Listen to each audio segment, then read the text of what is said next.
Buenas noches, América. Buenos días, Europa. Damos inicio a este trabajo, no sin antes agradecer a todos los que nos acompañen, a quienes nos acompañan en este día de septiembre.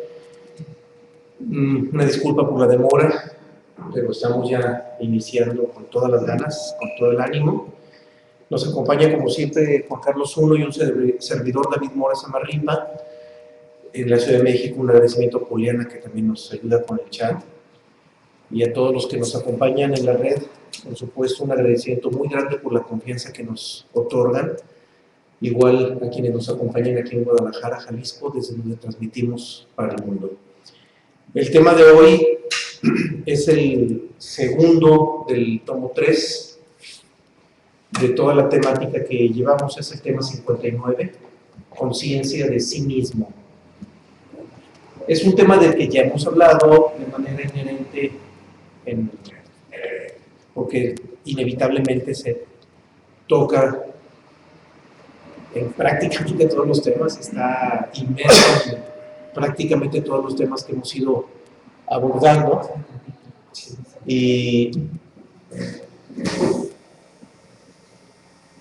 Pero el día de hoy lo abordamos de manera más particularizada. Ya queda más particularizado el tema.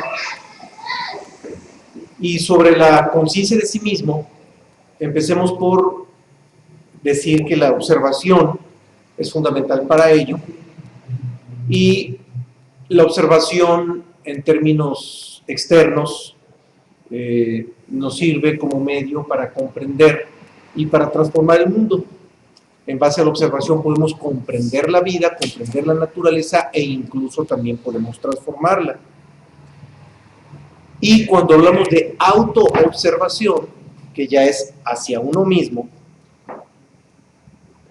sirve como medio para la comprensión, la transformación y para la conciencia de sí mismo, que es el tema de hoy, la conciencia de sí mismo. Entonces, vamos a referirnos muy particularmente a la autoobservación, porque es el ingrediente fundamental para esto.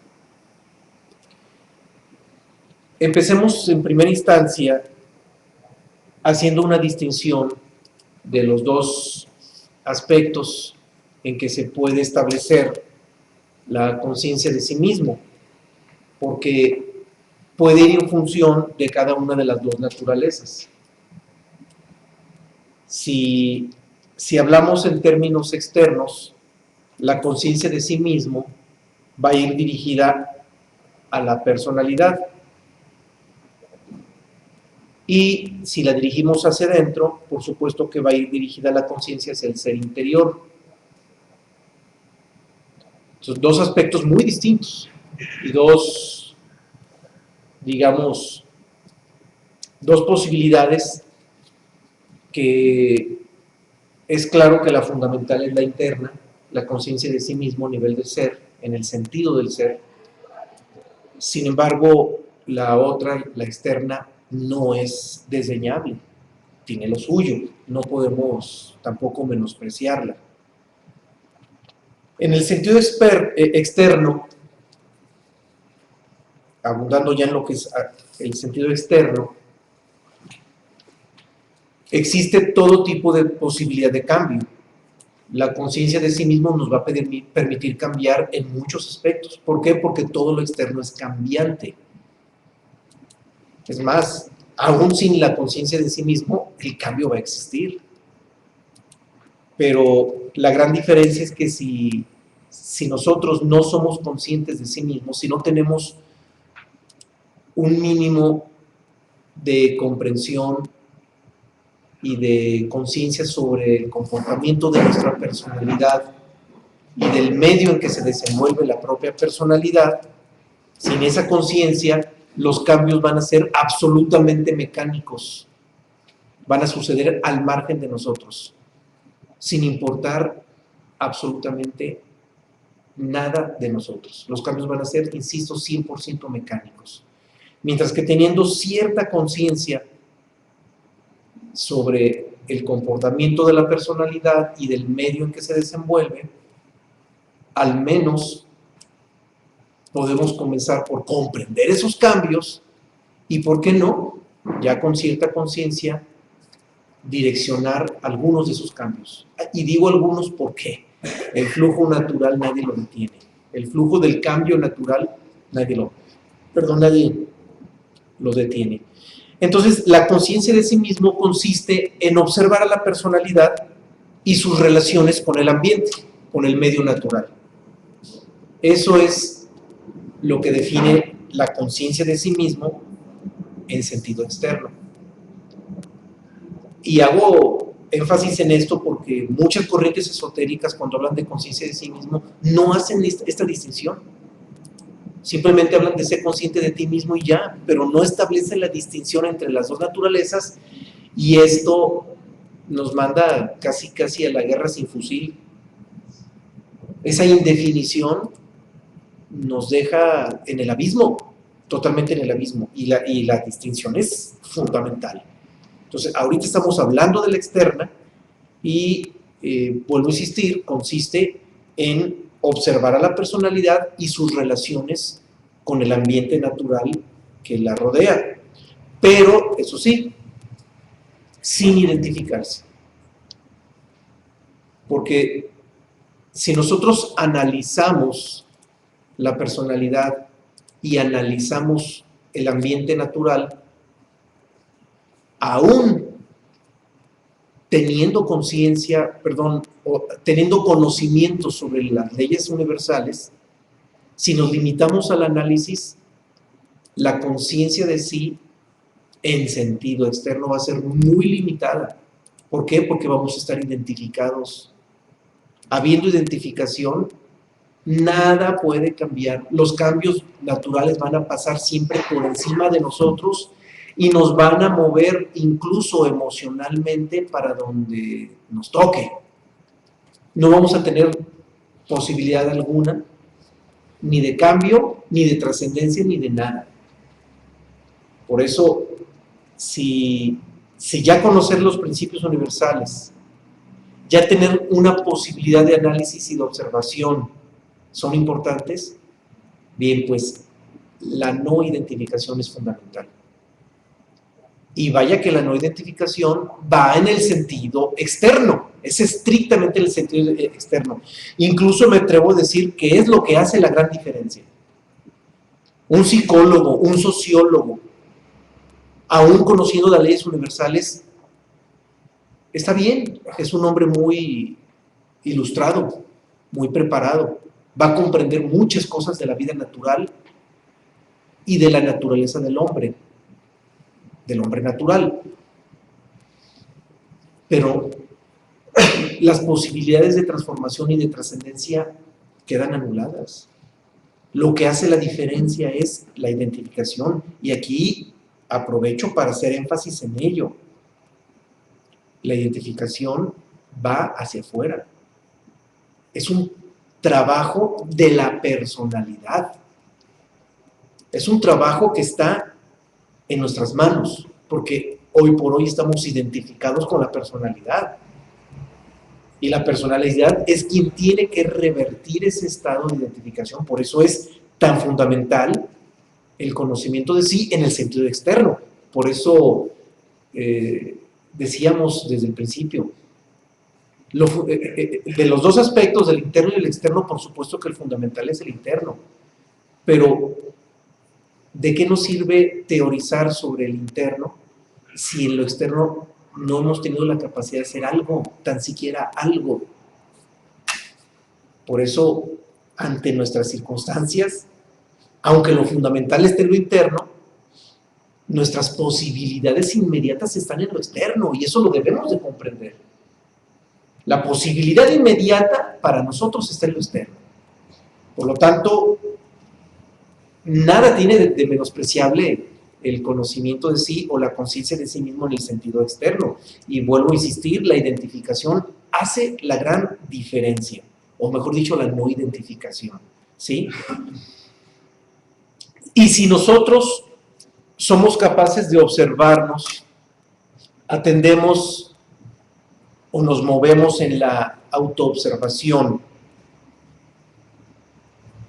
en estados de no identificación, entonces vamos a descubrir que dirigiendo la atención al cuerpo físico y a los tres centros, el centro intelectual, el centro mental, perdón, el intelectual, el emocional y el instintivo motor, que ya involucra el físico, si estamos atentos a ellos, pero no identificados, en esa atención y en esa no identificación, vamos a descubrir entonces sí todo ese aspecto maquinal de la personalidad.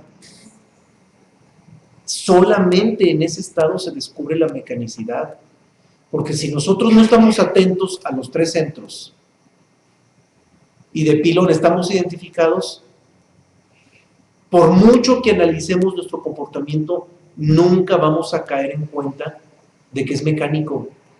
Vamos a creer que actuamos por nuestra propia voluntad. Vamos a seguir en la ilusión de creer que estamos actuando por nuestra propia voluntad. Entonces, la única posibilidad de descubrir, de ser conscientes de ese aspecto maquinal de la personalidad, es decir, ser conscientes de cómo es que se mueve como una verdadera máquina, eso se da solamente en la atención libre de identificación, solamente así.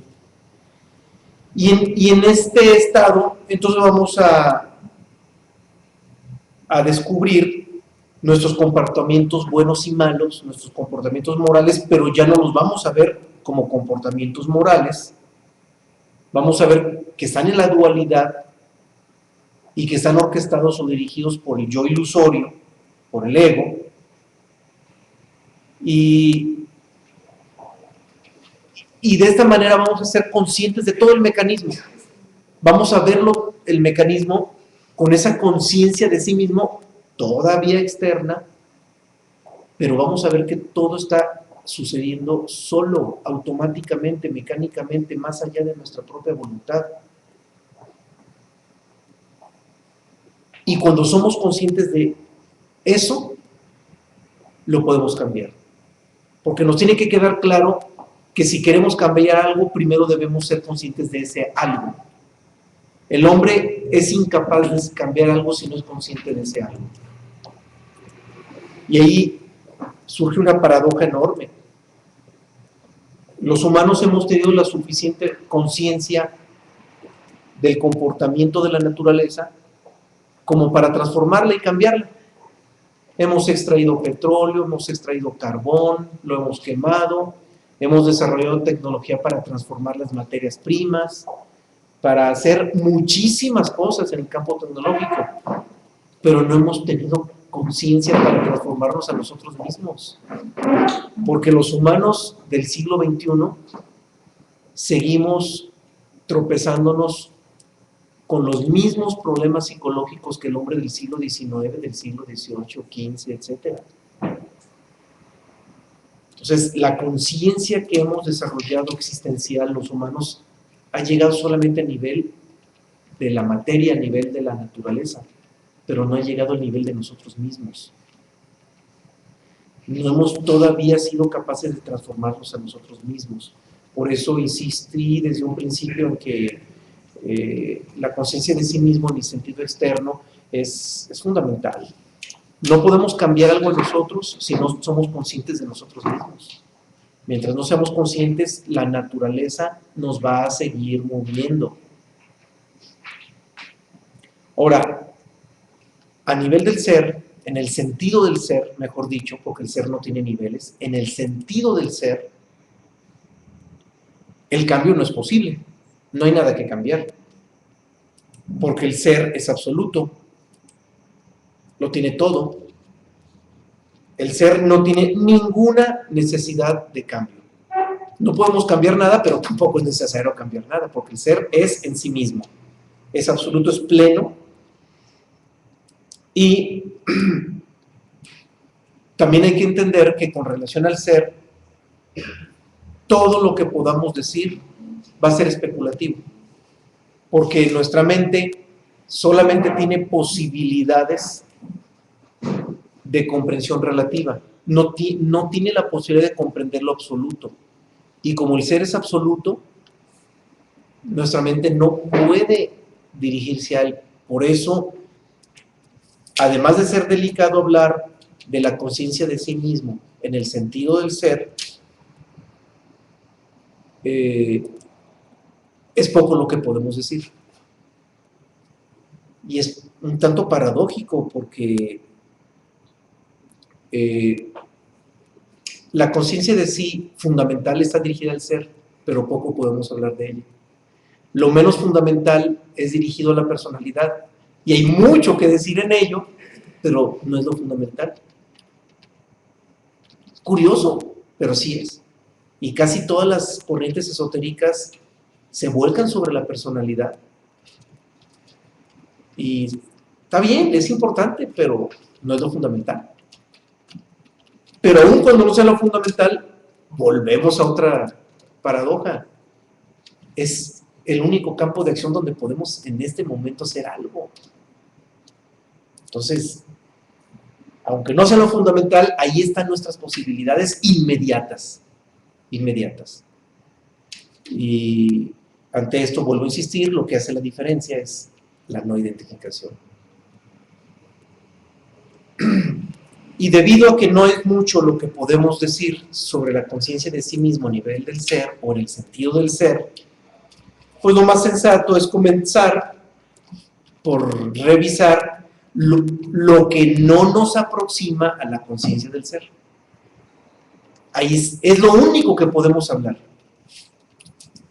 Para que alguien tuviera la posibilidad de discursar sobre la conciencia del ser, tendría que ser consciente de sí mismo en el sentido de su ser interno. Tendría que ser un iluminado.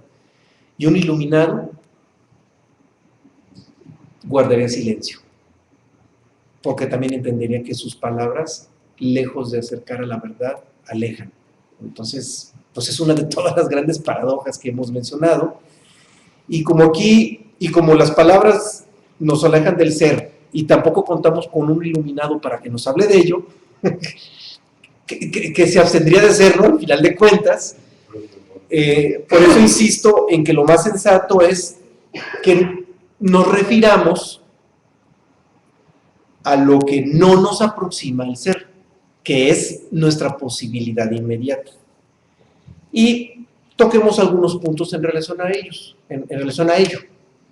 Insisto, a lo que no nos aleja. Perdón, a lo que no nos acerca, a lo que nos separa del ser. Un punto de ellos es la imaginación. La imaginación es producto de un mecanismo de la mente. Quien imagina es la mente. El ser no imagina nada, el ser no tiene ninguna necesidad de imaginar. El ser está en la realidad. Y cuando algo está en la realidad, ¿qué necesita imaginar? Nada, porque la imaginación está en la irrealidad. La imaginación, hasta por simple definición propia, la imaginación es ilusoria, es algo ilusorio. Todo lo que imaginemos va a ser ilusorio. Y si la mente, por su propia naturaleza, ya es ilusoria, ¿qué le dejamos a la imaginación? Pues es una ilusión creada por otra ilusión. O sea, es la virtualidad de la virtualidad, o lo virtual de la virtualidad. Entonces, no tiene, vamos, la imaginación es más que la pura creación de submundos. O sea, vivimos en un mundo ilusorio y con la imaginación creamos un submundo aún más ilusorio, obvio, a la imagen y semejanza de la mente. El problema es que los humanos nos hemos hecho tan adictos a la imaginación que después nos aferramos a lo que imaginamos. Y hasta entramos en el deseo de que las cosas sean como las imaginamos. Todavía de pilón. Y sufrimos cuando las cosas no suceden como imaginamos que debieron de haber sucedido. Y no nos damos cuenta que es pura imaginación, es pura creación de submundos, mucho más ilusorios que el mundo en el que ya estamos viviendo, que de por sí es ilusorio. Y esa adicción a la imaginación, pues termina por cancelar nuestras posibilidades de acercamiento al ser. Seguimos dando vueltas en la periferia y nunca nos acercamos al centro. El ser es el centro. Matemáticamente hablando, el ser es un punto, Dios es un punto. Y no lo digo yo, los libros universales así lo han manejado, no todos, pero ha habido algunos textos, sobre todo de los alquimistas, donde hacen referencia a esto. Matemáticamente se puede llegar a la conclusión de que la verdad y la totalidad se encuentran en el punto, y la creación del universo, o la emanación del universo, retiro la palabra creación, la emanación del universo, también surgió de un punto. Entonces no es casualidad. Entonces, los humanos vivimos en la imaginación, dando vueltas en la periferia, como sucede con el universo y con las galaxias, puro círculo y círculo en la periferia, sin entender que la verdad está en el punto central. Nuestro centro microcósmico es en el punto, en el corazón, que es donde radica nuestro ser original, el centro, en el punto. Y la imaginación, insisto, es pura periferia, es puro dar vueltas y vueltas y vueltas en la periferia. Otro aspecto importantísimo que también nos aleja de la conciencia de sí mismo es la pretensión de cambiar el mundo. Los humanos nos hemos dedicado a transformar el mundo, creyendo que si lo engrandecemos y lo perfeccionamos, vamos a llegar a las posibilidades de condición de comodidad tal que nos da la sensación de que vamos a acercarnos a un plano angélico. Quizás los humanos, tontamente, a través de nuestra imaginación, seguimos creyendo que en un futuro, no importa que no nos toque vivirlo, pero en un futuro dentro de unas 500 generaciones, a lo mejor este mundo va a ser tan perfecto que desde que lleguemos a esta naturaleza ya todo va a ser cómodo, todo va a ser felicidad, como nos lo planteó en su novela Aldous Huxley, la novela de Un Mundo Feliz, interesantísima, se les recomiendo, por cierto, y hay unas sorpresas al final de esa novela impresionante para quien la lee. Y el mundo la humanidad está obsesionada en mejorar el mundo, imaginando, o a lo mejor sin siquiera imaginar lo que podamos obtener de ello, pero en realidad no vamos a obtener nada, más que seguir en la ilusión de que estamos mejorando. Pero mejorar no significa engrandecer o propiciar comodidades en este mundo, porque por muchas comodidades que propiciemos y por mucha tecnología que hagamos para evitar el dolor ante la muerte física, que es inevitable y que en la inmensa mayoría de los casos produce dolor físico, me refiero al dolor físico, aun cuando desarrollemos tecnología, el dolor va a ser inevitable, las frustraciones van a ser inevitables, y qué paradójico. Hoy en día se suicida muchísimo más la gente que cuando no había tecnología. El suicidio es mucho más recurrente hoy por hoy que antes de que existiera la tecnología que aparentemente nos ha hecho placentera la vida en este mundo. Y digo aparentemente porque no es así. La tecnología lo único que nos ha hecho es meternos en obsesiones nuevas. Ha generado nuevas obsesiones. Y desde niños, con los videojuegos, desde niños nos meten nuevas obsesiones que un niño no tendría por qué cargar con esas obsesiones. Y pues desde niños nos están enseñando a ser obsesivo-compulsivos con los videojuegos. Entonces, esa pretensión de cambiar el mundo pues, es parte de la irrealidad, es parte de la ilusión que nos aleja de la conciencia interna, de la conciencia del ser. Nosotros, ¿quiénes somos para cambiar el mundo? No somos nadie y nunca hemos comprendido eso, que nosotros no somos nadie para cambiar el mundo, ni a nivel individual ni a nivel colectivo. En ninguno de los dos niveles somos alguien para cambiar el mundo. Lo único que realmente nos compete, eso sí como individuos, bueno, también a nivel colectivo, aunque nos faltaría mucho para comprenderlo, pero por lo menos a nivel individual, lo único que sí nos compete es aceptar las cosas como son, aceptar a la naturaleza como es y no oponer resistencia a los cambios naturales. Dejar de oponer resistencia a los cambios naturales. Eso es lo que en realidad sí nos competen, porque solamente por la aceptación y la no resistencia se abren los canales para la conciencia de sí mismo. Y enfatizo esto porque el punto que estoy tocando como un punto de alejamiento a la conciencia del ser es precisamente la obsesión por cambiar el mundo. Y el acto contrario a la pretensión de cambiar el mundo es aceptarlo y no resistir a los cambios naturales. Entonces, cualquier idea o cualquier obsesión por cambiar el mundo, insisto, nos aleja de la conciencia de sí mismo, en el sentido del ser. Ahorita estamos ya hablando del sentido del ser. Ahora, otro aspecto de surrealismo, y que hay que enfatizarlo: seguirse a sí mismo, escucharse a sí mismo, no significa seguir los pensamientos de nuestra mente. Y esto es fundamental, es importantísimo aclararlo, porque en todos los cursitos, en los pseudocursitos de superación personal, prácticamente están dirigidos a que seas tú mismo y que te sigas a ti mismo. Y claro, ¿hacia dónde quedan dirigidos? Hacia la mente.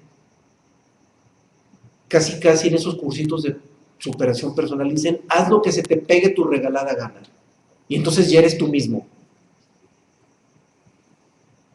En esa frase quedarán sintetizados esos mezquinos cursos de superación personal. Haz lo que se te pegue tu regalada gana y ya eres tú mismo. Y eso no es seguirse a sí mismo. Eso no significa ser sí mismo. Eso significa arrastrarse en la identificación con lo que no somos, que es la mente. Ah, pero ¿cómo seduce? Y cursos de superación personal los vamos a encontrar en todo el mundo, en todas las ciudades, y cobrando en algunos casos cantidades fuertes, porque la gente llega creyendo que con esos cursos su vida va a cambiar y se van a convertir en los nuevos hacedores de esta sociedad. Creen que tomando esos cursos se convierten en los nuevos hacedores de esta sociedad, en los grandes transformadores de la vida. Y es precisamente lo que acabamos de decir ahorita. La obsesión por transformar al mundo es lo que nos ha separado de la conciencia de nuestro ser, porque seguimos exteriorizados. Y en los cursos de superación personal se nos hace creer que siguiendo nuestra mente, que siguiendo nuestros ideales, entonces ya somos nosotros mismos y somos libres. Y nuestros ideales son mentales, son de la mente. Y eso no significa seguirse a sí mismo. Eso significa seguir a lo que no somos. Y al seguir lo que no somos, nos arrastramos por la vida.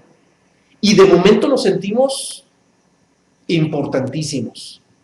No digo calificativos porque será regionalizar. Corro el riesgo de decir términos muy regionalizados. Pero si nosotros nos seguimos a nosotros mismos en el sentido de la mente, en la seductora idea de séle fiel a tu ideal, cuando nuestros ideales son puros propósitos externos y no pueden ser de otra manera porque son propósitos de la mente, y toda esa gente que ve esos cursos de superación personal son candidatos a un futuro suicidio. No quiero decir que todos se suiciden, por supuesto, claro, pero son candidatos. ¿Por qué? Porque salen sintiéndose los grandes, fieles a su causa y sinceros consigo mismos y fieles a sus ideales, pero no se dan cuenta que son puros ideales mentales y que es pura exteriorización, que es pura ilusión, que son fieles a lo que no son. Es lo más absurdo. Son fieles a lo que no son, y cuando descubren que esa fidelidad a lo que no son los conduce a cometer error tras error tras error, los conduce a puros estados de egocentricidad, y esa egocentricidad los orilla a cometer toda una cadena de errores es la gente que con el paso, si esa cadena de errores no se frena, termina hasta en el suicidio. Sí, y dice aquí Gabriela, y resulta que nuestros ideales ni siquiera son nuestros. Ni siquiera son nuestros, son condicionados. Sí. Qué bueno que nos dice eso, Gabriela.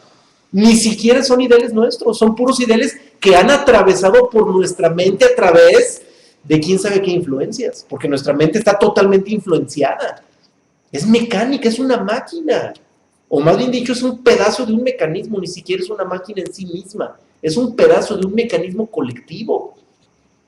Es lo más triste. Entonces, este punto es uno de los más importantes para entender lo que no nos permite la conciencia en sentido interno. Y que se mueve todo. A ver, le voy a suplicar que tome el micrófono para que nos escuchen en la red. Aquí en Guadalajara alguien quiere comentar algo.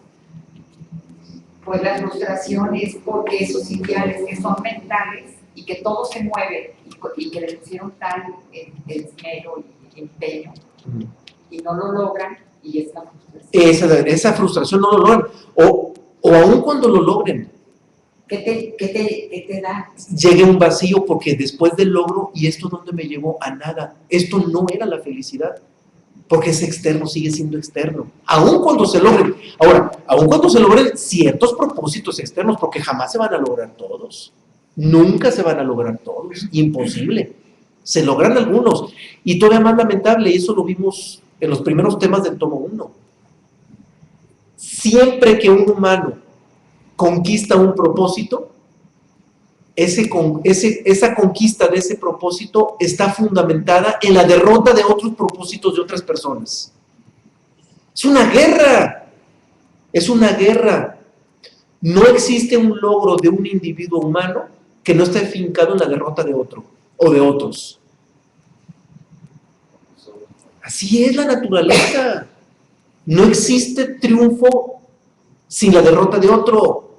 No existe uno. Busquen el que quieran, cualquier triunfo de cualquier persona, el que quieran, el que gusten, cualquier triunfo en lo externo, siempre va a ser un triunfo de guerra. Siempre va a formar parte de un parte de guerra. ¿Por qué? Porque ese triunfo se basó en que otro fracasó. Siempre. Y eso es felicidad. Eso es armonía. Eso es paz. Eso es hermandad. ¿Eso es humanismo? Para nada, para nada. Entonces todos los cursos de superación personal inducen a la guerra. Nos están mandando a la guerra, a una guerra de la que ni siquiera nos damos cuenta que estamos en una guerra, que estamos haciendo una guerra. No con eso quiere decir que renunciemos a los propósitos externos, por supuesto. Lo más sano es aceptar, trabajar, hacer lo que humanamente tenemos que hacer, pero nunca obsesionados en el triunfo de esos propósitos externos. Permitir que la vida haga lo que tiene que hacer. Hacemos lo nuestro y que la vida haga lo suyo y aceptación a lo que suceda. Ahí es donde hacemos y podemos triunfar sin hacer guerra, porque las cosas se dan más allá de nuestra voluntad. Hay mucho que decir acerca de ello. De hecho, todo esto está implícito en el tema de aceptación, que ya lo habíamos visto en el tomo 2. Lo que nos conduce a este tema, o lo que nos vincula con ese tema, es entender que seguirse a sí mismo no significa seguir los ideales de nuestra mente o los propósitos de nuestra mente. Eso no es seguirse a sí mismo. Eso es seguir lo que no somos. Y al seguir lo que no somos, estamos haciendo exactamente lo contrario. No nos estamos siguiendo nosotros mismos. Estamos siguiendo algo que creímos que somos. Por eso se insiste tanto en la no identificación. Estamos los humanos hoy por hoy tan identificados con la mente que creemos que somos la mente y creemos que seguir nuestros pensamientos es seguirnos a nosotros mismos, y no. Es seguir dando vueltas en la periferia y jamás llegar al centro, que es donde está el ser, porque la mente está en la periferia, sigue estando en la periferia y damos vueltas y vueltas en la periferia.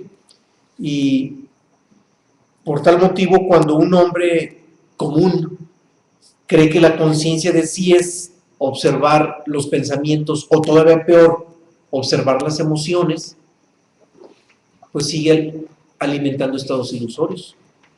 Porque si bien la conciencia de sí mismo no es observar la mente, pues tampoco es observar las emociones. Sean emociones bonitas o sean emociones feitas, agradables o desagradables, son emociones, y esas emociones no es nuestro ser. Esas emociones siguen siendo algo que le sucede a nuestro ser, siguen siendo parte de la personalidad. Entonces, la observación de las emociones tampoco es la conciencia de sí mismo. O sí lo es, pero en el sentido externo. Es la conciencia relativa de sí mismo. Ahí tendremos que darle una definición con términos más adecuados. La observación de los pensamientos y la observación de las emociones es establecer la conciencia relativa de sí mismo. ¿Por qué? Porque la personalidad está en la relatividad. Y eso es la conciencia existencial. Eso abona la conciencia existencial, y la conciencia existencial es conciencia relativa. Entonces eso es la conciencia relativa de sí mismo. Y cuando alguien dice, hablando de emociones, cuando alguien dice, me siento deprimido, ¿cuántas veces no hemos dicho esto? Me siento deprimido, me siento incómodo, me siento así. Bueno, es identificación, estamos identificados con un estado que no es nuestro. Es un estado que es de la parte externa de nuestro ser, ajena a nuestro ser. Entonces decimos, me siento deprimido, pues estamos identificados con ese estado. O al revés, cuando alguien dice, no quiero estar deprimido, o ya me cansé de estar deprimido. Decir no quiero estar deprimido es rechazar o es oponer resistencia a un estado. Y eso también nos mete en la identificación. Seguimos identificados, entonces de nada nos sirve. Es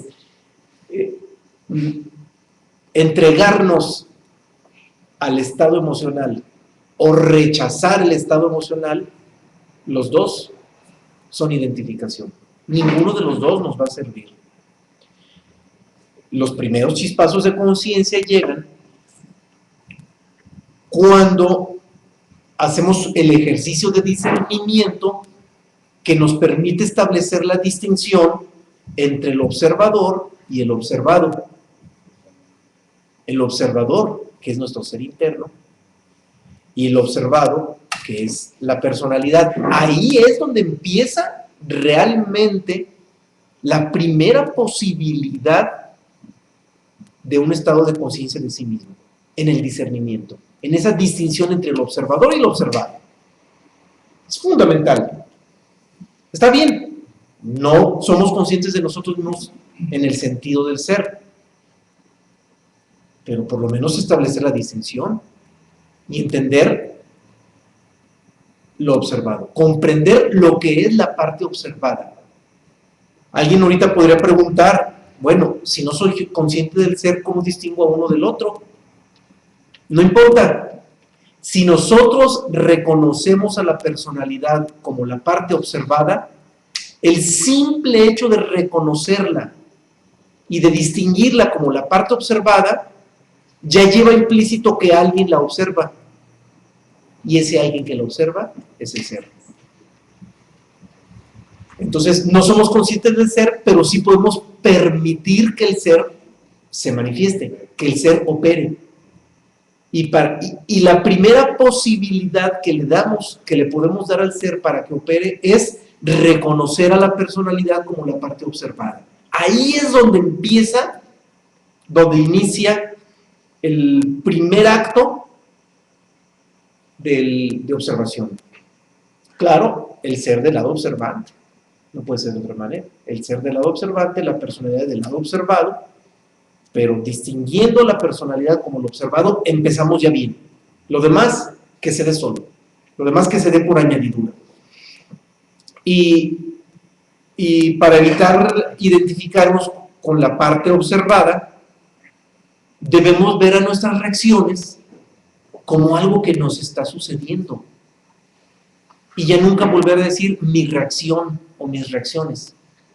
Ya nunca volver a decir, es que reaccioné así, o reaccioné así. No.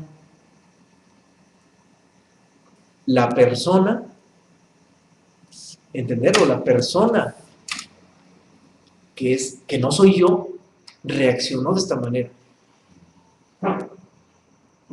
Podemos decir, mi personalidad reaccionó de esta manera, pero decir mi personalidad, ya va implícito el mí, ya hay un sentido de posesión y ya hay identificación. A esto se le llama separación interior.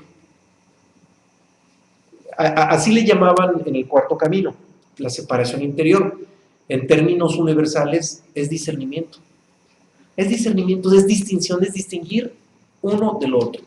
La personalidad como algo ajeno a nuestro ser. Yo no soy la personalidad. La personalidad es algo que me está sucediendo.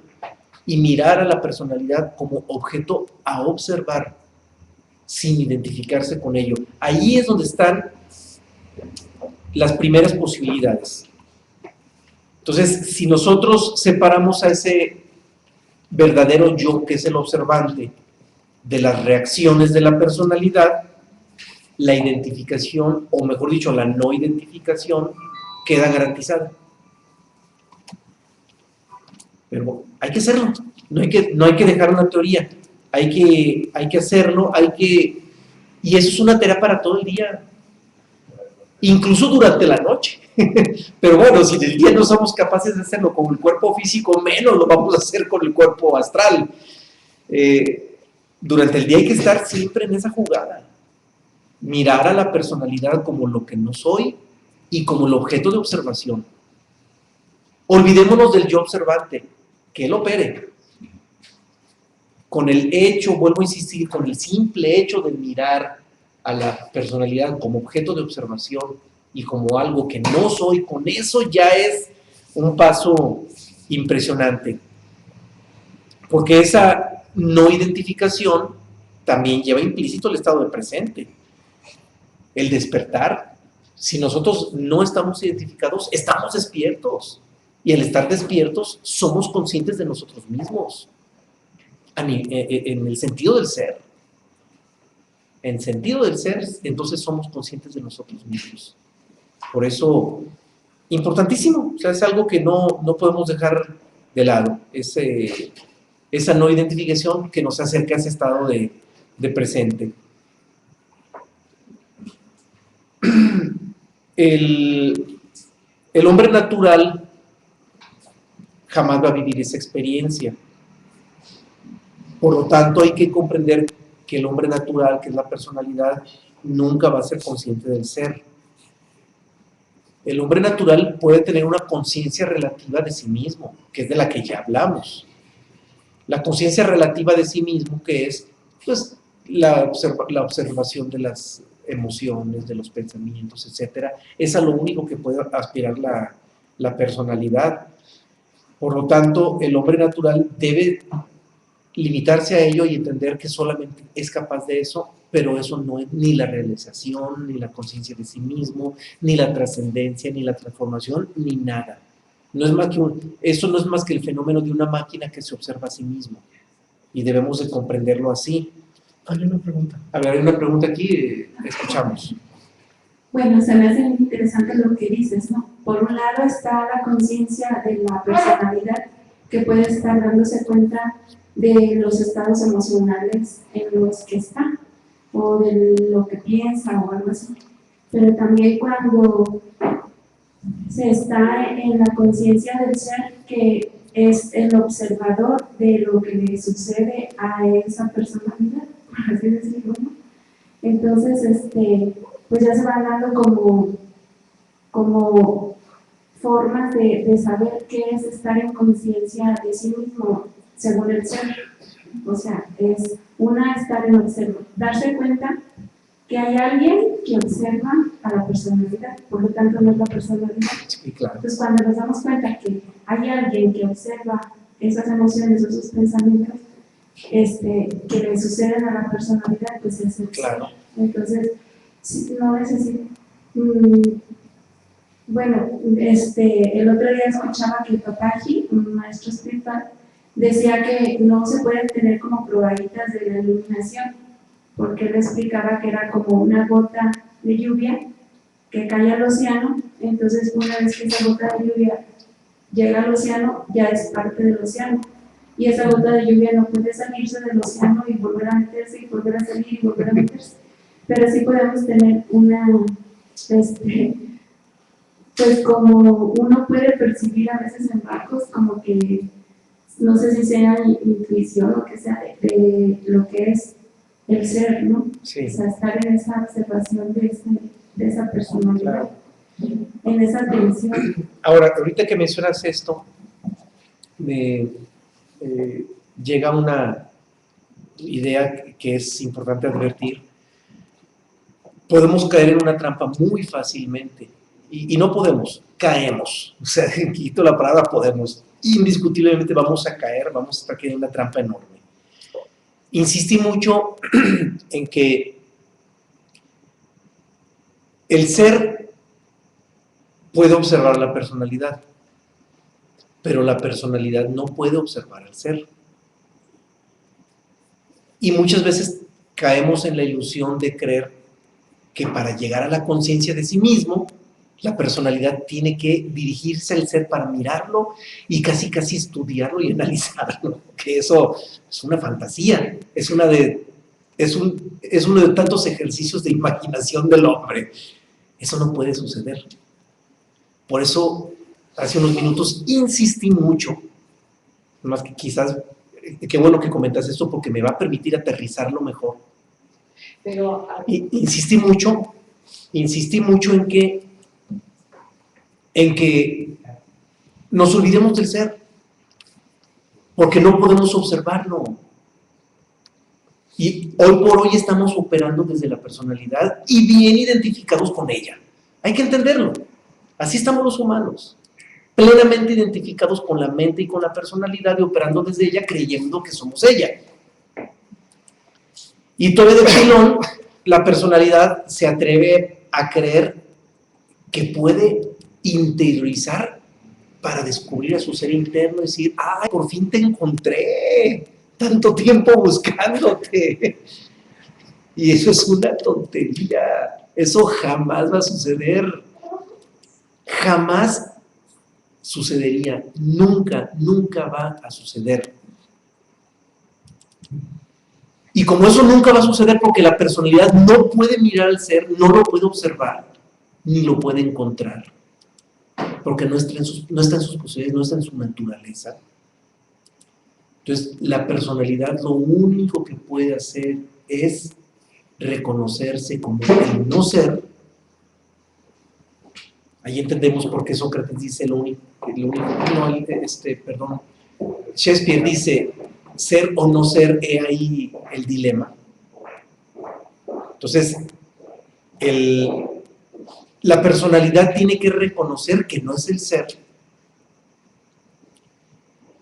y olvidarse de pretender encontrar el ser, porque nunca lo va a encontrar. Y en el reconocimiento de que no es el ser, y ese reconocimiento de que no es el ser, se aterriza en la no identificación. Yo no soy eso, yo no soy la realidad, mi mente, mi cuerpo, mis emociones no son la realidad, no son mi ser.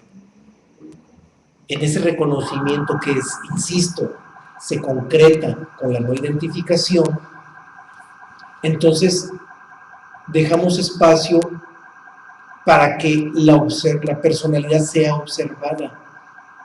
Permitimos, o sea, nosotros debemos limitarnos a permitir que la personalidad sea observada. Y quien observa es el ser. Y ahí descubrimos que la conciencia de sí mismo no es un logro, no es una conquista, es algo que sucede, es algo que va a suceder. Pero para que eso suceda, la personalidad tiene que rendirse, tiene que reconocerse como el no ser y reducirse a quedar convertidos solamente en objeto de observación. Claro, la personalidad sí se puede observar a sí misma, y ya lo hemos dicho. Observa las emociones, observa los pensamientos, observa todo, pero la personalidad también reconoce que es una conciencia relativa de sí mismo. No es la experiencia del ser. Y en ese reconocimiento de que es una experiencia relativa, que es una conciencia relativa de sí mismo, y soltándola, porque al final de cuentas no es la verdadera experiencia, entonces la personalidad se dispone y se pone como objeto de observación. Y cuando hay una observación de la personalidad, y este punto es importantísimo, no verbalizado, ahí es donde está operando ya el ser. Ahí es donde ya permitimos que el ser opere. Si nosotros, y eso es lo que hace la diferencia, si nosotros estamos observando, por ejemplo, nuestras emociones. Ay, siento la espalda, un cosquilleo, siento que en la cabeza circula una energía, siento esto. Estamos analizando y estamos verbalizando. El lenguaje está convirtiéndose en un medio de codificación de lo que estamos observando. Estando el lenguaje de por medio, automáticamente es una observación de la personalidad a sí misma. Es conciencia relativa de sí mismo. Pero cuando logramos estar atentos, por eso lo enfaticé a los 3 centros, incluido el cuerpo físico, pero solamente atentos, sin analizar, es decir, sin que haya lenguaje de por medio, cuando y sí sucede, ¿eh? Hay que tenerlo claro, sí sucede, hay pequeños lapsos de tiempo donde de repente podemos estar atentos a nuestros centros y a nuestro cuerpo, sin que el lenguaje se intervenga, y esos pequeños momentos hay observación desde el ser. El ser está operando. Y son los que hay que aprovechar, son los momentos que hay que aprovechar, son los momentos que hay que permitir que el ser sea, que el ser se manifieste. Momentos que quizá en primera instancia van a ser muy breves, pero que gradualmente, conforme se esté legítimamente rindiendo la personalidad, vamos a abrirnos a la posibilidad de que esos momentos sean cada vez más amplios. Momentos donde observamos lo que sucede, pero no hay un lenguaje de por medio. Porque el lenguaje es un idioma, se forma de palabras, de frases, incluso de sonidos, que aunque lo estemos verbalizando mentalmente, imaginamos los sonidos, porque cada palabra, cada letra es un sonido. Entonces estamos imaginando todos esos sonidos, está en la imaginación. Entonces, no importa que no los produzca nuestra boca y nuestra garganta, los sonidos imaginativamente los empleamos en la verbalización mental. Entonces, esa verbalización es un tema que no hemos visto, lo vamos a abundar después, viene en el tomo 4, la verbalización, y es lo que hace la diferencia. Si nosotros observamos y hay verbalización de por medio, indiscutiblemente la mente está observando, la mente está analizando, porque ni siquiera su observación es análisis. Pero insisto, los pequeños lapsos, aunque sean de 3 segundos, no importa, en que no hay lenguaje, en que no hay verbalización, ahí está el ser. Por eso tampoco lo veamos al ser como algo extremadamente alejado, porque ahí está dentro de nosotros, y no solamente en teoría, lo podemos experimentar en esos momentos de no verbalización. Solamente hay que descubrirlos, hay que darnos cuenta. La mente, a través del lenguaje, llena casi todo el espacio de tiempo, pero casi. La mente tampoco puede llenar la totalidad del tiempo. Y como la mente no puede llenar la totalidad del tiempo, bien, pues hay que observar esos pequeños momentos en que no hay lenguaje, en que no hay verbalización. Ahí, en esos, son pequeños vacíos. Esos pequeños vacíos, ahí está el ser. Ahí es donde está. Claro, de manera clara, se mencionó ya hace unos minutos la idea de observar nuestros centros y nuestro cuerpo sin analizar. Y esa observación sin análisis, ahí es donde está la posibilidad de que el ser opere. Ahí es donde está. Y claro, cuesta trabajo distinguir cuando la mente está y cuando no está. Pero este mecanismo que acabo de citar, que es un tema que no hemos visto, pero se anticipa, este mecanismo nos permite distinguir cuando la mente no está. ¿Y qué es la verbalización? El lenguaje. Porque la mente no puede pensar sin el lenguaje.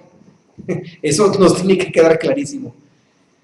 La mente sin el lenguaje es como una computadora sin sistema operativo. Es lo mismo. Estaría inerte. Sin el lenguaje, la mente estaría inerte.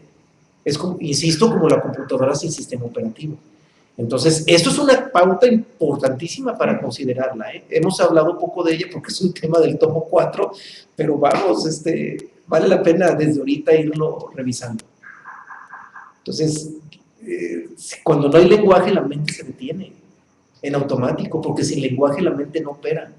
Entonces, vale la pena tenerlo presente. Y vamos a tener un ingrediente de observación importantísimo durante el día. Esos momentos en que no hay lenguaje, en que no hay verbalización mental. Y sí los hay, y más de los que nos imaginamos, Son muchos más de los que nos imaginamos. Y ahí es donde hay que estar atentos. Ahí es donde hay que agudizar esa atención, porque son momentos del presente. El lenguaje nos mete en el tiempo, la verbalización nos mete en el tiempo, y esos pequeños instantes de no verbalización son experiencias del presente. David, Sí, a ver. sí, también como cuando nos damos, tenemos el entendimiento de saber que la personalidad y la mente y las emociones no somos. O sea, si yo me doy cuenta de que eso no soy, entonces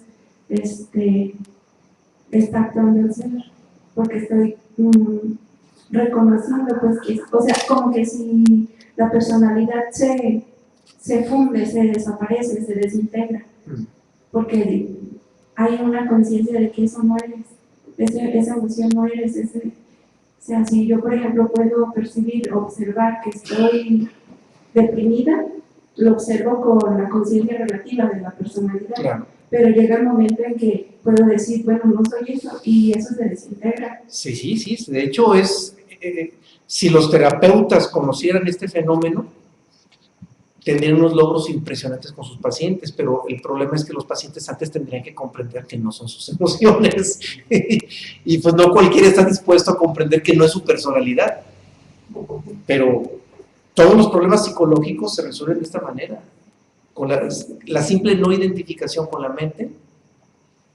Si los humanos lográramos estados de no identificación con la mente, desaparecería totalmente la necesidad de los psicólogos y de los psiquiatras y de todo. Pues ahí sería conocer la verdad y la verdad que era libre. Sí, y la verdad que era libre. Ahí está la libertad y esa es la verdad. Por lo menos una de las grandes verdades fundamentales, yo no soy eso. La verdad de la que no soy, de lo que no soy. La verdad de lo que no soy. Iba a comentar algo así también, ¿verdad? Por ejemplo, cuando lo que tú ponías de ejemplo de la gota de agua que se junta, que no es entrar y salir. Acérquese el micrófono. No ¿sí? es entrar y salir, sino estar. Sí. Pero es como te dijera, el estar en ese constante estar, es estar en ese, Sí. en cada momento. Y cuando suceden cosas así que tienes que como reaccionar de alguna manera para hacer cualquier movimiento que tengas que hacer, ahí entra también la personalidad y ya no estás en el ser. Sí, pero por eso les di esa pauta. La personalidad está entrando en el momento en que le estás poniendo palabras a lo que estás pensando. Ahí está, todo es de la personalidad. Ahorita todo lo que estamos escuchando es de la personalidad. Una personalidad diciendo cosas importantes y una audiencia escuchando cosas importantes, pero estamos actuando desde la personalidad. Sin embargo, aquí la invitación que se les está haciendo a ustedes es a que dejen a un lado la verbalización, a que estén atentos a esos pequeños momentos en que de repente no hay lenguaje y automáticamente no hay mente, y agudizar esa atención en esos momentos. Y ahí es donde está la experiencia. La conciencia de sí mismo, entonces, es silencio, es vacío. Es un vacío, sí. La conciencia de sí mismo es vacío porque el ser es nada. Es la nada. El ser es la nada. En términos de materia, en términos de corporeidad, el ser es incorpóreo. Por lo tanto, es nada. Para nosotros, algo significa que es corpóreo. Y como para nuestra mente el algo lleva implícita la corporeidad y el ser es incorpóreo, entonces el ser es nada. Es un vacío. Es lo que en Oriente llaman vacío iluminador. Lo que en Occidente se representó con el Santo Grial, que es un vacío, un cuenco simbolizando un vacío. Y ese vacío es el ser. Ese vacío es el ser. Entonces, por eso también es evidente que si el ser es la nada, en términos de corporeidad, entonces la experiencia de esa nada tendría que darse a través de la no mente. Por lo tanto, la experiencia de la no mente, para poder ser más agudos o para poder ser más conscientes de esa experiencia, esa clave que estoy dando ahorita de la no verbalización es fundamental. No hay lenguaje, no hay mente. Y entendiendo que cuando no hay lenguaje, no hay mente, vamos a descubrir que durante el día hay muchos momentos como ese. Muchos, más de los que nos imaginamos. Muy pequeñitos, pero ahí están. Y ahí es donde hay que estar atentos. Y durante el día hay que cazar esos momentos. Hay que cazar esos momentos, aprovecharlos, o incluso hay que propiciarlos. Podemos propiciarlos. ¿Cómo? Estando atentos. La atención sin análisis propicia esos momentos. Ahí es donde están esos momentos, en la atención sin análisis.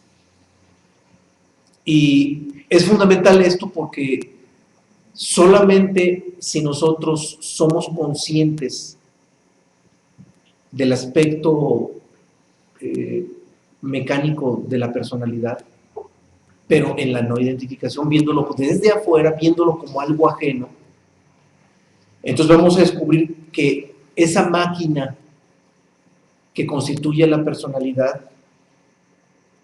es una máquina suministradora de energía para la naturaleza. Y como un dispositivo que suministra energía a la naturaleza, como parte de un equilibrio ecológico de la misma naturaleza, o sea, entendámoslo, nuestra personalidad es un ingrediente de un ecosistema. Y si entendemos que nuestra personalidad es un ingrediente minúsculo de un ecosistema, entonces esa personalidad mecánicamente tiene que coadyuvar al equilibrio de ese ecosistema. Por tanto, nuestra personalidad está diseñada para suministrarle energía a la naturaleza. Nuestra personalidad, nuestro cuerpo biológico es generador de energía y esa energía se le entrega a la naturaleza. Por lo tanto, la naturaleza no tiene previsto ningún dispositivo, ningún mecanismo para que nuestro ser se libere de la personalidad. Eso no existe en la naturaleza. Al revés, la naturaleza tiene todos los mecanismos para retenernos como parte de ella, porque nos necesita. Entonces, la naturaleza nos necesita, somos parte de su equilibrio ecológico.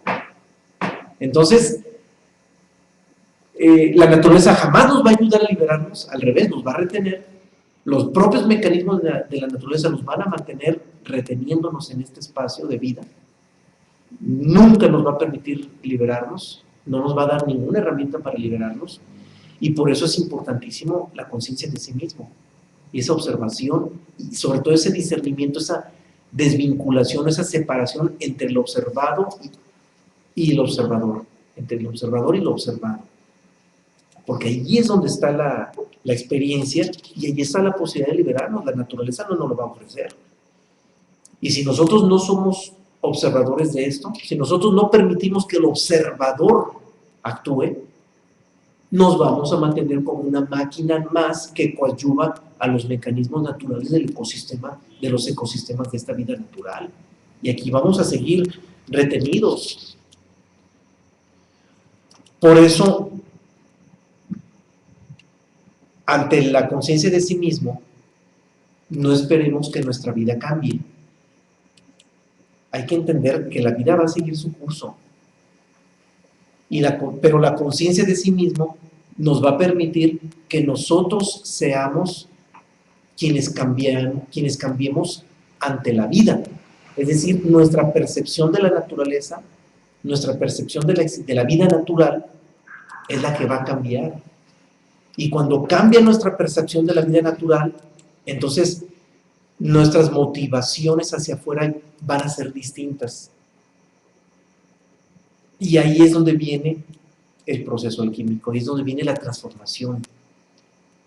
Pero no una transformación del mundo, sino una transformación de nosotros mismos. Es decir, nosotros somos quienes tenemos que cambiar, no la vida. La vida sigue su curso. Quien cambia es de nosotros. Quien cambia es nuestra forma de percibir la vida. Antes de eso, nuestra forma de comprenderla. Primero la comprendemos distinto y después la percibimos de manera distinta. Pero aquí sucede algo muy curioso. Que cuando nosotros ya no estamos identificados con la existencia, obvio, tampoco con la personalidad, nuestra actitud cambia y nuestras reacciones ya son distintas. Nuestra personalidad va a seguir reaccionando inevitablemente, pero ya va a haber otro tipo de reacciones. Y ese nuevo tipo de reacciones permite que las condiciones externas también cambien hacia nosotros. Y entonces logramos tener una vida en armonía con la naturaleza. Y entonces sí logramos una plenitud de vida aún en la existencia. Pero es muy paradójico. Eso no lo logramos, sucede. Sucede, pero sucede cuando nosotros tenemos una visión nueva de la vida, cuando ya no estamos identificados con ella y nuestras reacciones ya son distintas. Pero eso llega por añadidura. Y aquí lo paradójico es que cuando el hombre quiere cambiar el mundo, cuando el hombre quiere cambiar su entorno y quiere cambiar sus condiciones de vida, termina en puras frustraciones y dándose topes en la cabeza porque las cosas a veces salen bien, a veces no. Estamos en la relatividad, nunca van a salir todas bien. Unas sí, otras no, y la vida va a estar oscilando, y en el unas sí, otras no, pues vamos a estar fluctuando entre la frustración y la alegría, y vamos a seguir igual. Nunca vamos a salir de la experiencia que estamos viviendo hasta ahora. Pero cuando ya estamos no identificados, cuando ya logramos desvincularnos de la identificación y nuestras reacciones por añadidura cambian, es curioso, el entorno también cambia de nosotros. Y la misma vida empieza a ser generosa con nosotros. Pero esto es tan paradójico que cuando la naturaleza busca cambiar su entorno, termina en puras frustraciones. Pero cuando la personalidad deja de buscar cambiar su entorno, ahí es cuando el entorno cambia. Esa es la parte más paradójica. Es lo más paradójico. Y hay que vivirlo como experiencia. Pero para poder vivir esta experiencia, primero tendríamos que vivir la experiencia de la no identificación. ¿Sí? Sí, se dice que conoce el reino de Dios y concede por añadidura, ¿no? Sí. Es algo así como, si tienes conciencia de ti mismo, o sea, al ir teniendo más esa conciencia del ser es el que actúa en tu beneficio, pues no es la personalidad. Y para lo que nos puede ayudar la personalidad, yo creo que sería como para sacarnos en esa dualidad de esas experiencias que nos llevan de un lugar a otro sin llevarnos a ningún lado. Es cuando uno se se da cuenta de que eso no nos lleva a ningún lado, entonces ya como que lo dejamos de lado, sabemos que eso no va a llevar a ningún lado, nos saturamos de eso, ya no lo necesitamos, y entonces somos conscientes pues que no va por ahí, y nos vamos liberando de muchas cosas, nos vamos quitando apegos, nos vamos liberando. Pues claro, es que indiscutiblemente hasta que logramos comprender esto, es cuando logramos entender lo importante que es aprender a vivir en este mundo sin ser de este mundo, que es el estado de la no identificación. Vivir aquí comprendiendo que no somos de aquí. Y ahí es donde todo cambia, todo se transforma. Y el que todo cambie y todo se transforma no significa que nos hagamos multimillonarios, que quede claro. Simplemente la vida se vuelve generosa hacia nosotros. ¿Cómo? Como toque. Como le toque a cada quien. Cada quien tiene distintos tipos de necesidades en el momento que está viviendo. Y es clarísimo que las verdaderas necesidades que tengamos, la vida va a ser generosa con nosotros. Ante las verdaderas necesidades, no ante nuestros caprichos personales. Eso tiene que quedar clarísimo, ¿sí? Pero para eso tenemos que comprender esto. Tenemos que comprender que lo que hay detrás de la no identificación y que solo a través de ello podemos llegar a la conciencia de sí mismo. Porque solamente en ese estado podemos convertir a nuestra personalidad en objeto de observación para que el observador haga lo suyo. Iban a comentar algo acá, si pueden pasar el micrófono, por favor, para que nos escuchen en la red.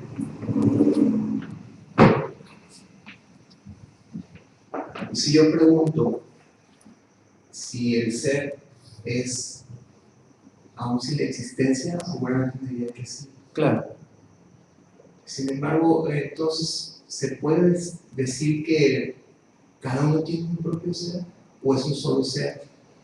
En la condición humana tenemos entendido que somos, en el plano existencial, pues, tenemos entendido que el ser humano es un ser biológico psicosocial, ¿no? Pero entonces, ¿quiere decir que cada uno aparte tiene un ser? ¿O es un solo ser para todos? Porque por lo que he estado entendiendo en las veces que he venido aquí, el ser es Dios. Las dos respuestas son correctas. Cada uno de nosotros tiene su ser interno y ese ser interno de cada uno de nosotros es un solo ser. Porque el ser es uno solo. Sí. Las dos respuestas son válidas, las dos, y es parte de las paradojas que se acercan al ser, porque siempre que nos acercamos al ser, siempre hay una paradoja. Siempre hay una paradoja y así es. Lo uno y lo múltiple. Sí, la unidad y la multiplicidad, o sea, todos tenemos nuestro ser, pero ese ser es uno solo. Es la unidad con el ser universal. Es de alguna manera lo que de manera mitológica se ha manejado en el cristianismo sobre la Trinidad de Padre, Hijo y Espíritu Santo. Un solo Dios y un solo Dios verdadero, que suenan palabras muy dogmáticas, tan dogmáticas que los feligreses están obligados a ni siquiera pretender entenderlo. Pero lo que usted acaba de decir es eso. No es más que el entendimiento de la Santísima Trinidad. Dios Padre, que es el ser universal, Dios Hijo, que es el ser interno que llevamos dentro, y el Espíritu Santo, que es el fluido vibratorio universal que nos vincula a los dos. Y todos juntos son una unidad perfecta, todos son eso, son uno. Entonces, el ser interno de cada uno de nosotros es individual, visto desde nuestra personalidad, desde nuestra perspectiva mental, pero desde el ser es una unidad perfecta. Entonces, eso es, así es. Todos tenemos un ser individual, pero ese ser individual se funde en un ser único. Pero al final de cuentas es un solo ser, todos somos uno. Externamente somos individuales, internamente somos una unidad. Externamente no existimos. Externamente es una ilusión, internamente es la realidad. Pero paradójico, es pura paradoja, pero sí es. ¿Por Sí. qué darle un sinónimo al ser? ¿Perdón? ¿Por qué darle un sinónimo de ser a un ser divino, o sea, Dios? Es que se le dan palabras y las palabras dividen. Las palabras son división religiosa mística. Ahorita dijiste Dios, pero otros dirán Alá, otros dirán Tao, otros dirán Jehová o Yahvé. Y no sería bueno cuestionar si realmente existe Dios, puede ser que no exista. Pues es que visto desde la palabra Dios, mira, visto desde la palabra Dios o visto desde la palabra Jehová o desde la palabra Alá, pues habría muchísimos cuestionamientos. Por eso nosotros en nuestro lenguaje evitamos esas palabras y decimos ser. Entonces es la palabra más neutral que evita cuestionamientos. Entonces el ser es divino.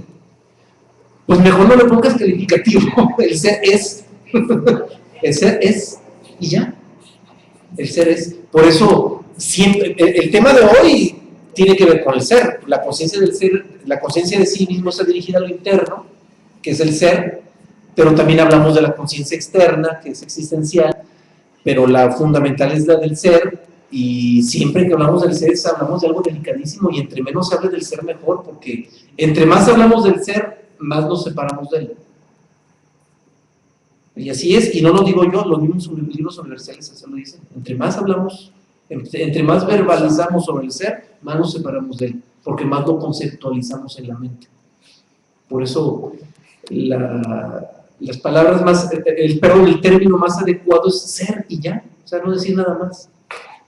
De repente nosotros decimos ser universal por darle un término que mentalmente nos haga sentir, nos acerque al concepto de Dios, pero Dios también es otro concepto. Entonces aquí la idea es separarnos de todos esos conceptos y entender simplemente que nosotros vivimos en los límites entre el ser y el no ser, y el ser es incorpóreo y el no ser es lo corpóreo, y el ser es el origen, el ser que no es corpóreo es el origen de lo no corpóreo, repito, el ser que es incorpóreo es el origen de lo corpóreo, que es la existencia, que es el universo, y la ciencia lo tiene comprobado.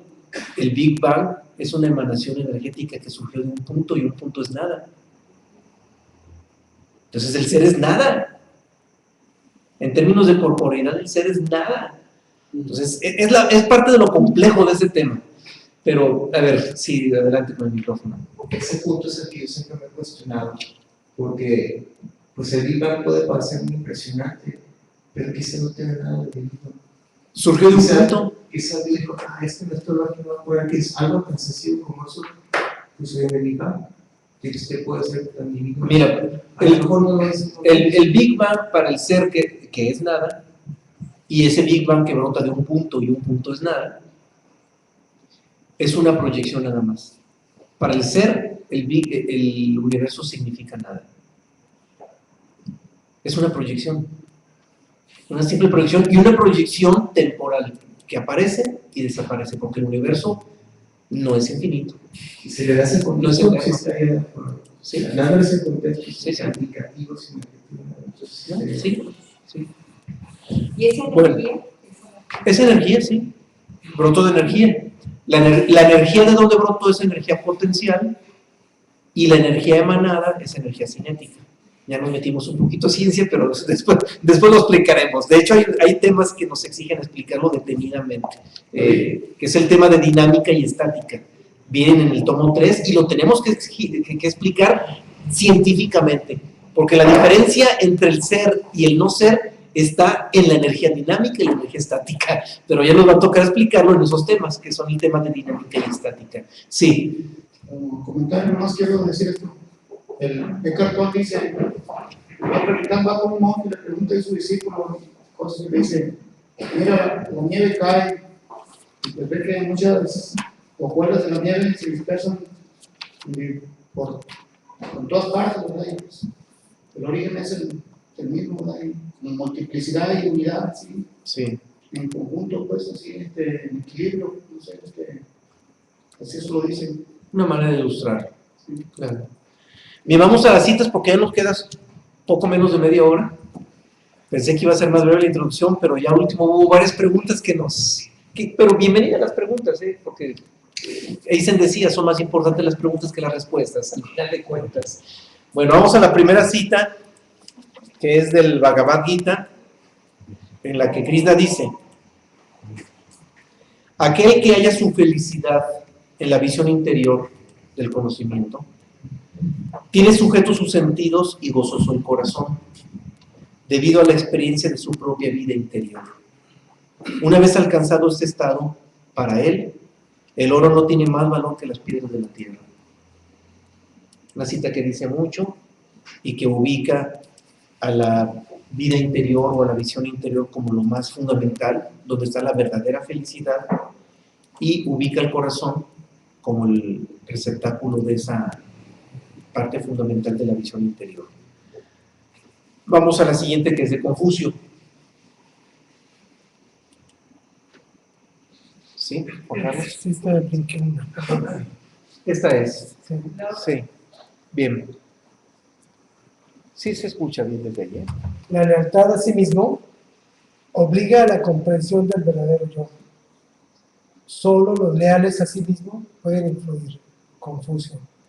Aquí Confucio habla acerca del verdadero yo con mayúsculas. Solamente la lealtad que tenemos hacia nosotros mismos, la sinceridad que tenemos hacia nosotros mismos, nos permite acercarnos a esa parte de la conciencia que es la conciencia de sí mismos.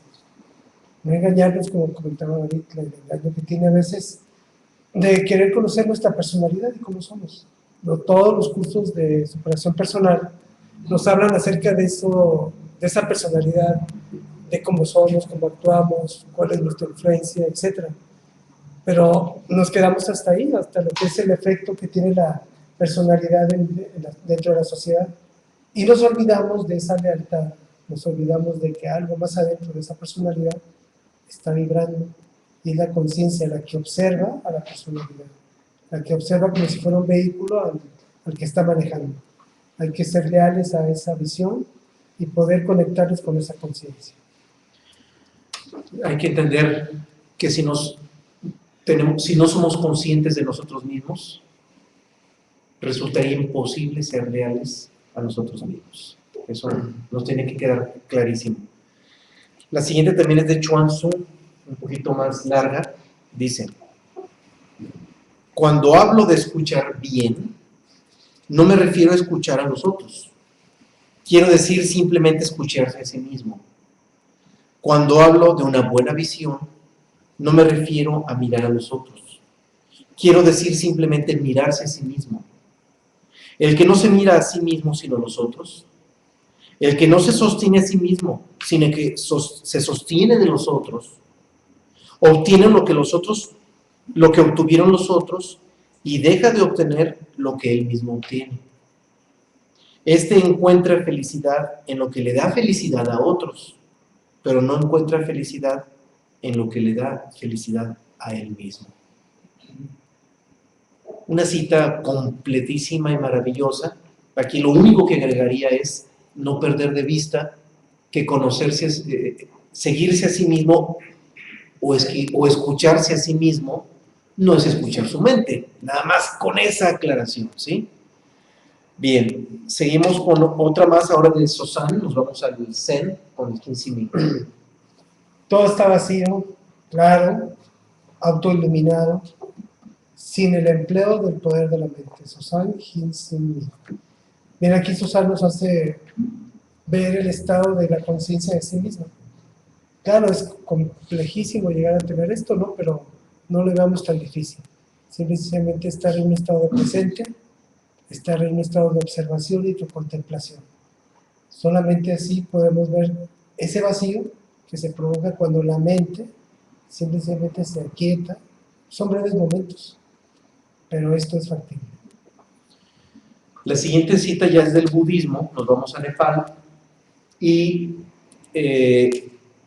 tiene que ver con la no identificación.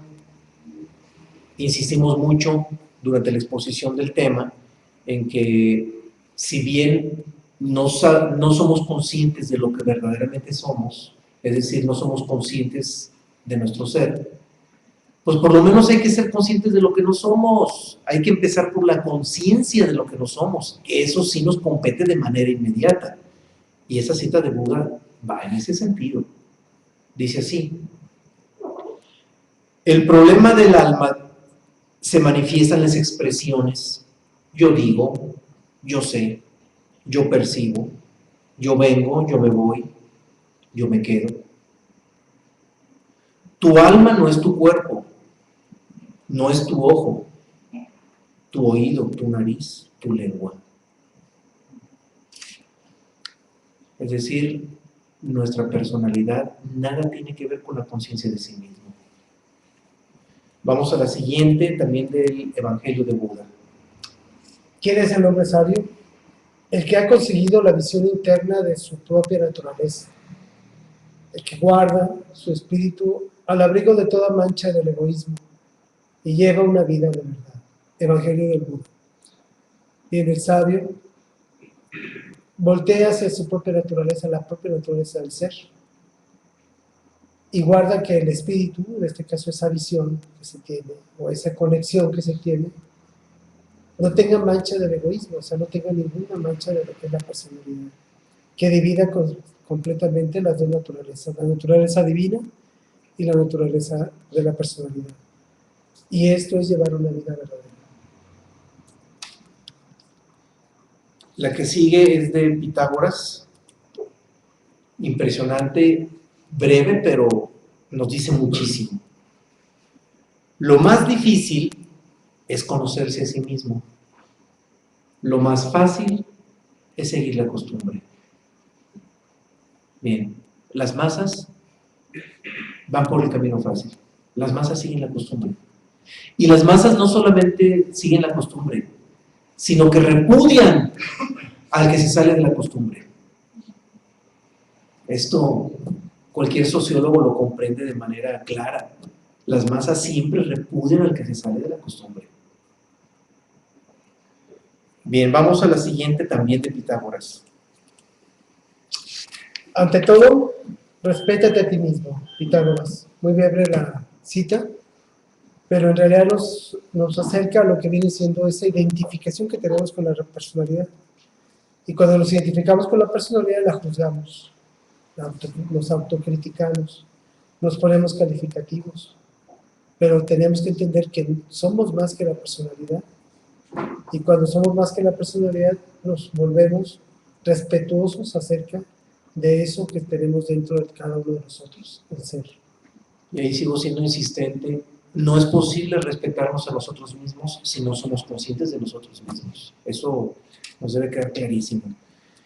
Sócrates nos dice, desciende a las profundidades de ti mismo y logra ver tu alma buena. La felicidad la hace solamente uno mismo. Esto último es quizás lo más importante. La felicidad solamente la hace uno mismo. Sin embargo, los humanos vivimos esperando que los demás nos hagan felices, que es una terrible tontería. Y también esperamos que las circunstancias nos hagan felices, nuestro entorno, o nuestra circunstancia en nuestro entorno. Y eso no. La felicidad viene de dentro, nunca de afuera, jamás de afuera. De afuera nos va a llegar momentos de felicidad relativa, pero entendamos que lo relativo es ilusorio. La verdadera felicidad solamente llega de dentro. Bien, nos vamos ahora al cristianismo, empezando a través del Evangelio de los Esenios. En donde quiera que haya vida, está escrita la ley. Pueden hallarla en la hierba, en el árbol, en el río, en la montaña, en los pájaros del cielo, en los peces del mar. Pero búsquenla principalmente en ustedes mismos. Pues en verdad les digo que todas las cosas que encuentras más cerca de Dios es la escritura que está desprovista de vida. Evangelio de los Esenios. La verdadera ley del hombre está escrita en el corazón del mismo libro, no en los libros.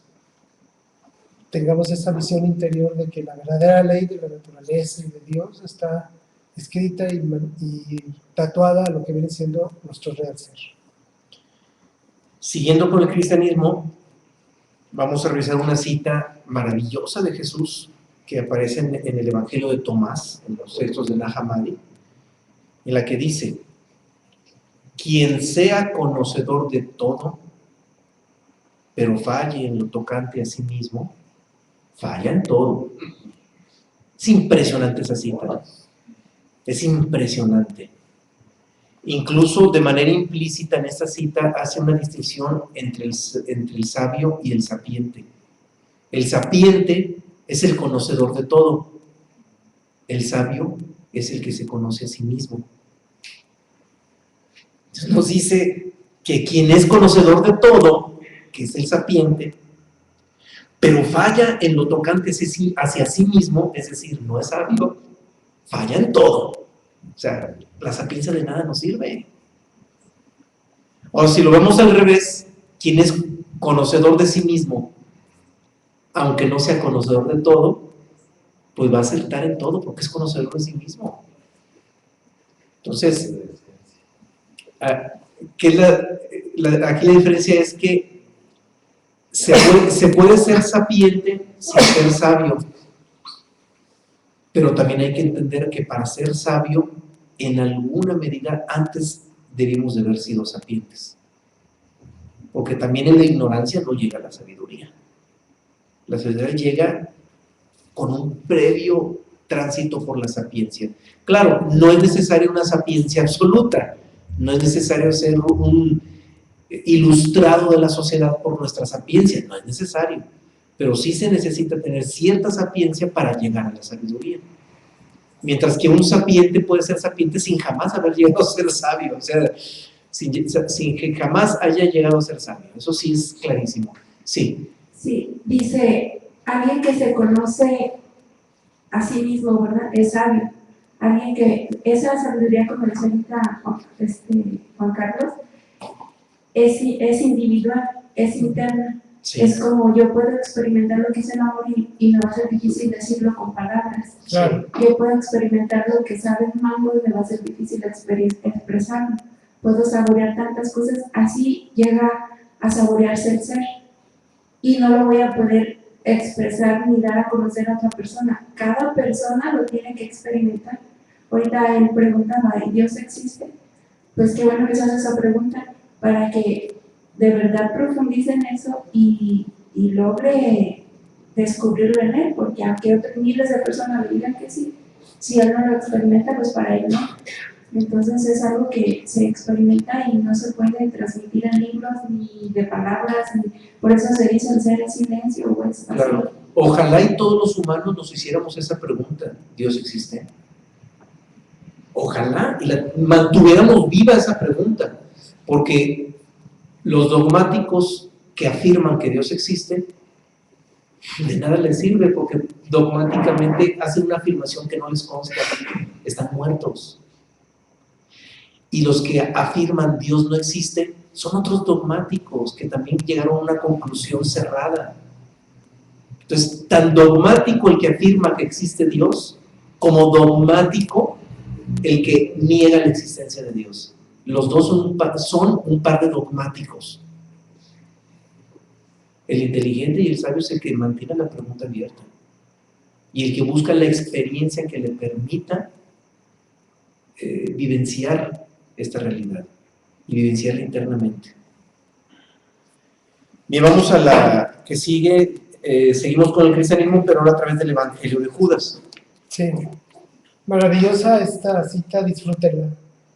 Es necesario que ustedes se conviertan en su propio sol y en su propia luz, así alumbrándose y alumbrando a otros, le corresponderíamos con nuestra obra a mi Padre que me ha enviado. Evangelio de Judas. Solamente con el conocimiento de sí mismo podemos alumbrar a otros. Antes no. La siguiente también es genial, también de Jesús, de Jesucristo en el Evangelio de Judas. Te digo que el hombre debe volar como las aves, porque el hombre es espíritu y el reino del espíritu no está en la tierra. Esta cita es impresionante porque en esta cita Jesús de Nazaret deja claro que cuando dijo mi reino no es de este mundo, no se refería a que este mundo no era el reino de él, pero que sí es el reino de nosotros. Eso no quiere decir.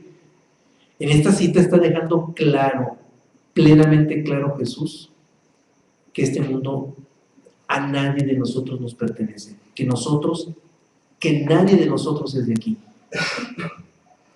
Que nosotros, nuestro ser original, nuestro verdadero ser es espíritu, y espíritu es el ser es nada. Sustancialmente, corpóreamente es nada, es adimensionalidad. Y somos adimensionales, nuestro verdadero ser es adimensional. Y ese ser adimensional no es de aquí, no es de esta tierra. Entonces, con esa cita nos invita Jesús a no identificarnos con lo que es de esta tierra. Es una invitación a no identificarnos. Lo único que le está faltando aquí a Jesús es decir, utilizar la palabra identificación. Simplemente no lo utiliza, pero nos lo está diciendo. O sea, nos está pidiendo que no nos identifiquemos con lo que es de esta tierra. Y para poder volar como las aves, tenemos que comprender que nosotros no somos de este mundo. Por lo tanto, no nos identifiquemos con lo que es de este mundo. O sea, de manera implícita nos habla de la no identificación. Bien, vamos a la siguiente, pasamos al Islam, con una cita de Ibn Arabi. Bien, Ibn Arabi es bastante tajante en este sentido y la cita es bastante reveladora. El profeta dice: el que aniquila su alma, es decir, el que se conoce a sí mismo, comprende que su ser es el ser de Alá, sin experimentar cambio alguno ni en su naturaleza, ni en sus atributos. Cuando nos fundimos en el ser, cuando esa gota que se mencionaba hace rato se funde en el océano, la gota es el océano mismo. La siguiente cita es de Nezahualcóyotl. Aquí nos vamos con la tradición mexica. Impresionante también la cita. Una sintonía plena, no solo con el tema, sino también hasta con lo que dice Jesús de Nazaret en el Evangelio de Judas, en el sentido de que no somos de esta tierra. Nezahualcóyotl dice: en mi interior lo encuentro, si yo nunca muriera, si nunca desapareciera. Allá donde no hay muerte, que allá vaya yo. Bien, plasma un anhelo de ir donde no hay muerte, pero empieza diciendo que en el interior se encuentra, que eso está en el interior. Es impresionante. Aquí en Nezahualcóyotl se convierte como un profundo esoterista. Esotérico, profundamente esotérico. El esoterismo es lo interno, el conocimiento de lo interno, eso es el esoterismo. Y nos manda al interior, Nezahualcóyotl. En el interior lo encuentro, allá donde no hay muerte, y que allá vaya yo, al interior, ¿sí? Bien, nos vamos ahora a la beta alquímica con una cita de Jacob Boehme, que reitera lo que dice Nezahualcóyotl. El hombre debe reflexionar muy bien sobre sí mismo y no lanzarse precipitado y ciegamente en busca de su lugar de origen, lejos de sí mismo. Jacob Boehme, la llave. Dentro del interior de cada uno de nosotros está la búsqueda, la verdadera búsqueda que todo buscador llevamos dentro. Nos vamos ahora a la teosofía con Blavatsky, que nos dice: ten paciencia, candidato, como aquel que no teme ningún fracaso ni acaricia triunfo alguno. Fija la mirada en tu alma, en la estrella cuyo rayo eres tú. Una expresión muy, muy poética, no hay mucho que decir de ello. Vamos a la siguiente de Krishnamurti. Una mente codiciosa es una mente conflictiva. Lleva una vida decorosa en un mundo organizado sobre la agresión y la expansión económica. Solo es posible para quienes están descubriendo sus riquezas interiores. Krishnamurti, informe auténtico de las 16 conversaciones dadas del 45 al 46. Bueno, aquí es una alegoría de lo que viene siendo nuestra acción diaria en la humanidad. Siempre queremos que nuestra mente esté activa codiciosamente hacia la elección exterior, al mundo que está organizado hacia nuestros intereses. Pero dice que no es posible descubrir una riqueza interior cuando estamos volteando hacia lo exterior. Cerramos con una cita también de Krishnamurti. Mucho tiene que ver con lo que mencionábamos al final de la exposición del tema, en que insistí en que nosotros, si queremos transformar al mundo o nuestras circunstancias, no vamos a poder, porque el flujo natural nadie lo detiene.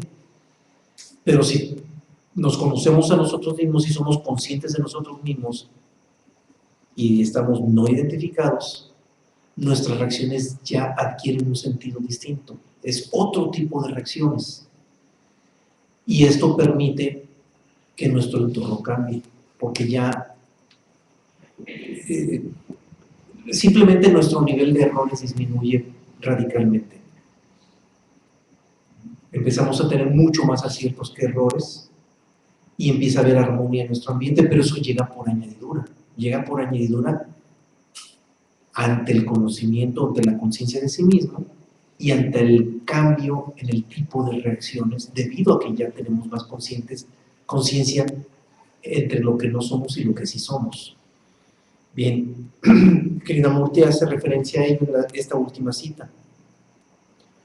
Donde quiera que viva, en cualquier nivel de la sociedad en el que se encuentre, cualquier estrato social, si se comprende a sí mismo, producirá una transformación en su relación con los demás. Ahora, ¿por qué hay una transformación? ¿Por qué cambia nuestra relación con los demás? Porque nuestras reacciones ya son distintas. Y al ser distintas nuestras reacciones, ahora el trato que les damos a los demás es distinto porque nuestras reacciones son otras. Y eso nos cambia completamente nuestro entorno. Pero llega, insisto, por añadidura.